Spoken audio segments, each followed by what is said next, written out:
अब देखिए ये लेक्चर नंबर 7 है। इसमें हमने जर्नल टर्म फाइंड करना है, यानी ए एन की वैल्यू हमने फाइंड करनी है।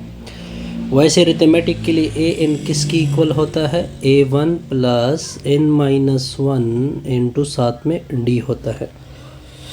अब देखिए आपको फर्स्ट टर्म क्या गिवन है 2, तो इसमें पुट कर दे A1 की जगह 2 और कॉमन डिफरेंस आपको गिवन है उसकी जगह हम पुट करेंगे -3। अब इसको कैलकुलेट कर दे, n इक्वल टू 2 -3n हो जाएगा प्लस 3 हो जाएगा। an की वैल्यू क्या आएगी, 2 में से 3 डाल दोगे तो क्या होगा, 5 होगा -3n। ये हमने जर्नल फाइंड किया। अब क्या कहते हैं, इन 11 टर्म फाइंड कर दे। इन की जगह 11 पुट करोगे तो हमने A11 को फाइंड करना था, तो इनकी जगह इधर 11 पुट होगा, 5 - 3 इंटू 11 हो जाएगा। तो A11 की वैल्यू 5 - 11 3 33 होता है, तो ये सब्ट्रैक्शन हो जाएगी, तो ये आ जाएगा -28। आसान सा रिज़ल्ट था। अब कहते हैं फर्स्ट 4 टर्म, यानी पहला टर्म तो हमें ऑलरेडी गिवन है 2, A1 की वैल्यू हमें गिवन है 2। 4 टर्म फाइंड करने हैं तो A2 फाइंड करोगे, A3 फाइंड करोगे और A4 फाइंड कर दोगे। चलो जी, an की वैल्यू आपको गिवन है 5 - 3n। अब 2 फाइंड करना है तो n की जगह 2 प्लग कर दोगे, 2 हो जाएगा, 5 - 3 इंटू 2 हो जाएगा, 3 दूने 6, 5 में से 6 निकाल दोगे -1 आएगा। ठीक हो गया। फिर इसी जगह 3 पुट कर दोगे तो A3 हो जाएगा, 5 - 3 इंटू 3 हो जाएगा, 3 3 9 होता है, 9 में से 5 निकाल दोगे -4। फिर इनकी जगह 4 डाल दोगे तो ये A4 होगा, 5 - 3 इंटू 4, 4 3 12, 12 में से 5 -7 होता है। तो ये आपके फर्स्ट 3 टर्म आ जाएंगे, ये आपका जर्नल टर्म आ जाएगा और ये आपका 11 टर्म आ जाएगा। आसान सा रिज़ल्ट था ना, इसमें कोई कन्फ्यूजन नहीं। अब आते हैं नेक्स्ट की तरफ। नेक्स्ट है एग्जाम्पल नंबर 3। एग्जाम्पल नंबर 3 क्या कहते हैं, A5 आपको गिवन है, A5 की वैल्यू है 13। ठीक हो गया। वैसे जर्नल टर्म किसकी इक्वल होता है, an की इक्वल होता है A1 plus n-1 into D होगा। तो इधर भी 5, इधर n की जगह 5, तो A5 की वैल्यू हो जाएगी A1 प्लस 5 में से 1 निकाल दोगे 4d हो जाएगा। अब देखिए A5 की वैल्यू कितनी है, 13 है, तो 13 equal to A1 plus 4d हो जाएगा। अब आगे देखिए, अब 17 टर्म, अब n की जगह 17 पुट करोगे तो A17 हो जाएगा, A1 प्लस 16d हो जाएगा। अब A17 की वैल्यू क्या है, 49 है, तो A1 प्लस 16d हो जाएगा।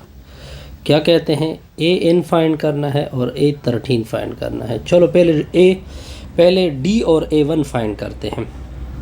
अब आपके पास 2 इक्वेशन है, एक इक्वेशन आपके सामने ये है, एक इक्वेशन आपके सामने ये है, दोनों को नीचे लिख देते हैं, यानी 49 equal to A1 plus 16d, दूसरा क्या है 13 इक्वल टू A1 प्लस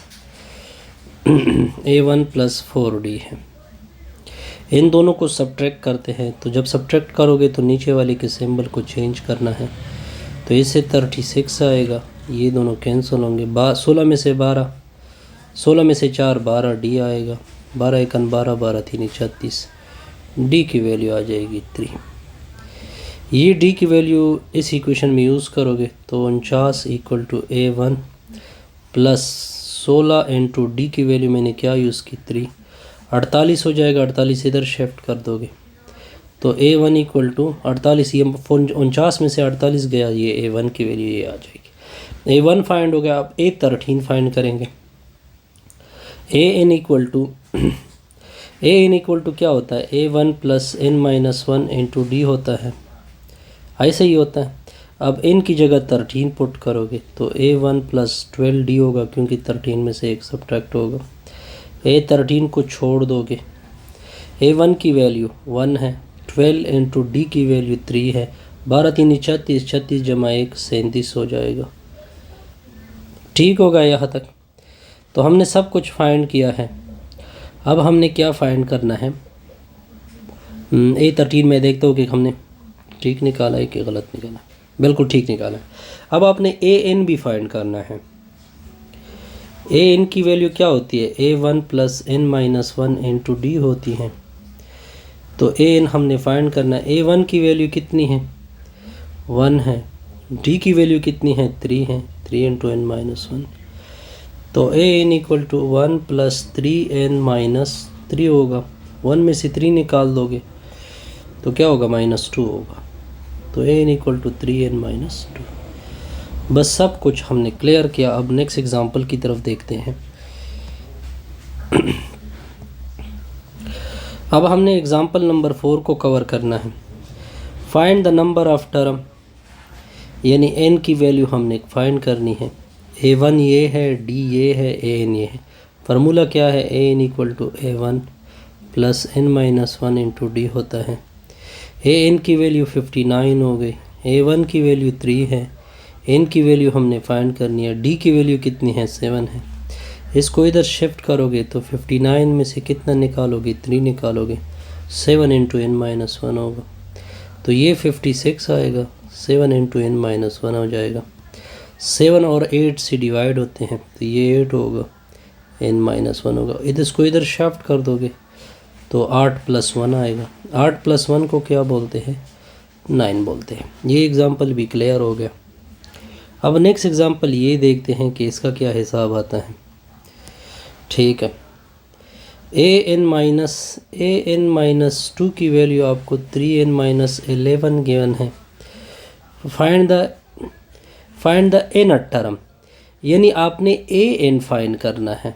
क्या फाइंड करना है, AN। अब इधर मैं n की जगह क्या पुट कर दूँ कि AN आ जाए। अगर मैं n को रिप्लेस कर दूँ, इसी में n प्लस 2 में रिप्लेस कर दूँ तो ज़ाहिर बात है 2 कैंसिल होंगे ना। तो मैंने n की जगह क्या पुट किया, n plus 2 minus 11, -2 plus 2 cancel. तो AN की वैल्यू 3 मल्टीप्लाइड करोगे 3n प्लस 6 आएगा, माइनस 11 3 33। तो AN इक्वल टू ये 3n होगा, तो ये -20 क्या होगा सर, सॉरी ये सॉरी यहाँ पे हम 11 तो बाहर है ना, तो इसे -5 आएगा। जैसे हमारी ये वीडियो क्या होगी, कंप्लीट।